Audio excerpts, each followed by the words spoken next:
Всем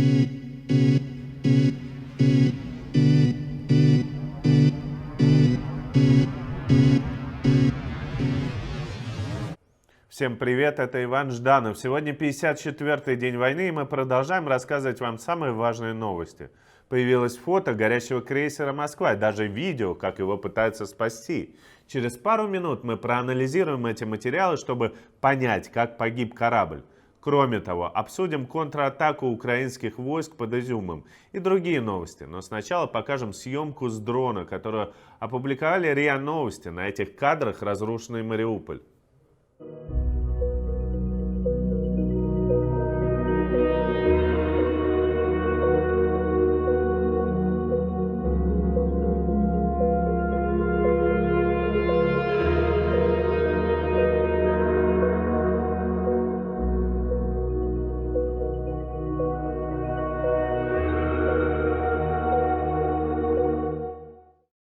Важнейшие события сейчас проходят на Восточном фронте, а именно в районе Изюма и к востоку от Харькова. Сразу на нескольких направлениях украинские войска перешли в контратаку.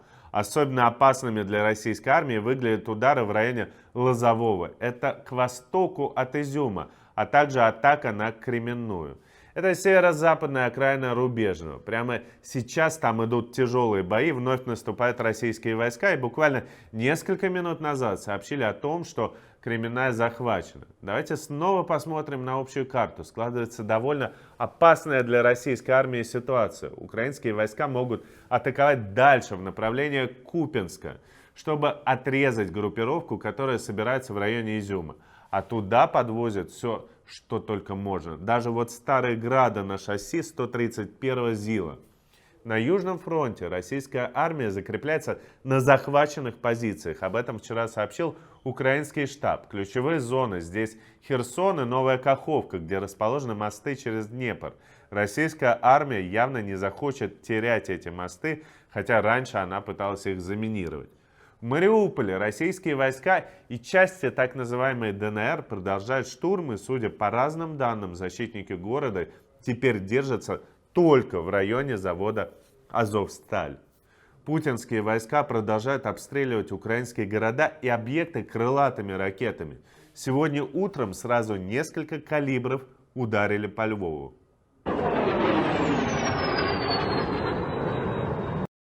Сообщают, что атакована железная дорога. Есть несколько фотографий с места событий. Наверное, метили по самой железной дороге, чтобы затруднить поставки вооружения из Польши. Глава администрации Максим Козицкий сообщил о 6 погибших и 11 раненых.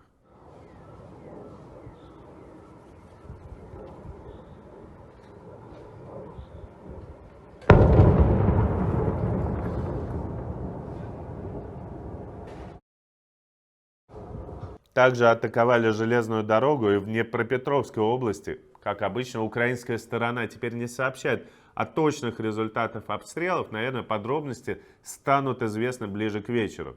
И мы расскажем о них в нашем традиционном эфире. Появилось фото горящего крейсера «Москва». Похоже, его сделали моряки того самого турецкого судна, которое помогало спасать экипаж. И уже нет сомнений, что эти фото достоверны. В том, что на фото именно «Москва», а не другой военный корабль, сложно как-то сомневаться, потому что многие видели эти фотографии даже на билбордах. Есть даже короткое видео спасения, причем никакого шторма нет, обратите внимание. Давайте посмотрим.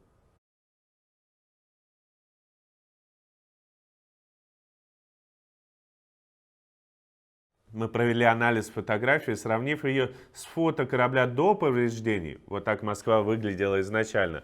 А вот так выглядит теперь. Вот давайте смотрим. Красным выделено место, где находились ПСНы. Спасательные надувные плоты, они вам всем знакомы, такие оранжевые на любом корабле есть. Их нет. Вероятно, экипаж ими воспользовался. Бирюзовыми стрелками мы показали задымление вокруг иллюминаторов. Корабль явно горит изнутри. Желтым выделены пробоины в борте. Вообще оцените, насколько сильно накренился корабль на левый борт. Вот также позади Москвы мы видим другой корабль, который, видимо, занимался спасательными работами. пометили его синими стрелочками. Кроме того, мы видим, что горит средняя часть корабля, там, где находятся двигатели, прямо под трубами. Нет следов взрыва ни крылатых ракет П-1000, они находятся чуть впереди, ни С-300. В этой части корабля мог взорваться только боеприпас не таких мощных автоматических зенитных пушек калибра 30 мм. Как пишут эксперты, черный дым указывает на горение тяжелого топлива или пластика.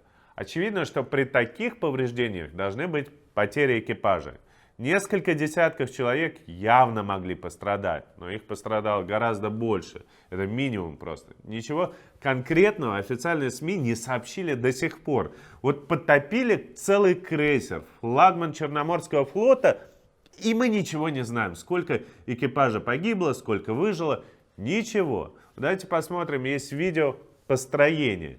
Нам показали его, на построение, по нему заметно, что 200-300 человек где-то в строю. Но то у меня сомнения, может это видео вообще было снято до, там какие-то странности с записью, нет звука. Журналисты-расследователи нашли как минимум 2 конкретных погибших моряков, служивших на крейсере «Москва». Это мичман Иван Вахрушев и матрос-срочник Егор Шкребец. Мать матроса Шкребца рассказала инсайдеру, что они с мужем побывали в госпитале, где были ранены из крейсера. И вот ее цитата. «Мы каждого обожженного ребенка смотрели. Не могу передать, как это тяжело, но я своего ребенка не нашла. Там было всего лишь 200 человек, а на крейсере было больше 500. Где остальные?» И вот наличие такого большого количества обгоревших, оно сходится с тем, что мы видели на фото поврежденного корабля.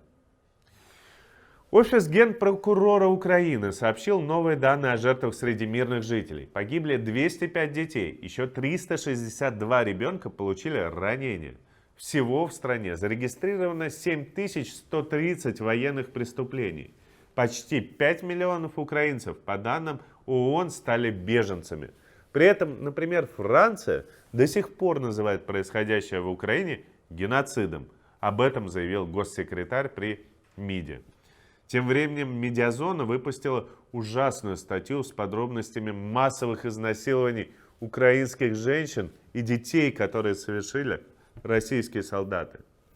Свидетельства пострадавших собрал и журнал «Холод». И подобное не хочется верить, но нельзя об этом не говорить.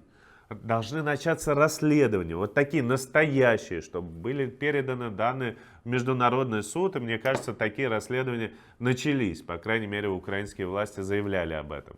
Чтобы найти и наказать виновных, должен состояться нормальный суд, и нельзя скрывать такие чудовищные преступления. Конечно, на фоне подобной трагедии любые методы борьбы выглядят недостаточными. Сегодня глава офиса Зеленского Андрей Ермак сообщил, что Европейский Союз закрыл доступ в порты для всех российских кораблей, в том числе для тех, которые после 24 февраля сменили регистрацию с российской на какую-то другую. Безусловно, это сильно осложнит морские грузоперевозки. Вот только достаточно ли этого, чтобы Путин не мог продолжать войну? Нет, недостаточно. Нужно еще что-то делать. И я напомню, что Европейский Союз платит до сих пор России огромные деньги на продолжение этой войны в виде оплаты за газ и другие энергоресурсы. Давайте стараться делать то, что мы можем. Например, распространять правдивую информацию. Вот это видео покажите всем, кто еще не знает правды или кто там зомбирован. Подпишитесь на наш канал. Не пропустите вечерний стрим, прокомментируйте видео, это важно. И напоследок мы покажем вам видео того, как в феврале российские десантники высаживались в Гостомеле возле Киева. Почти все они потом были уничтожены украинскими войсками.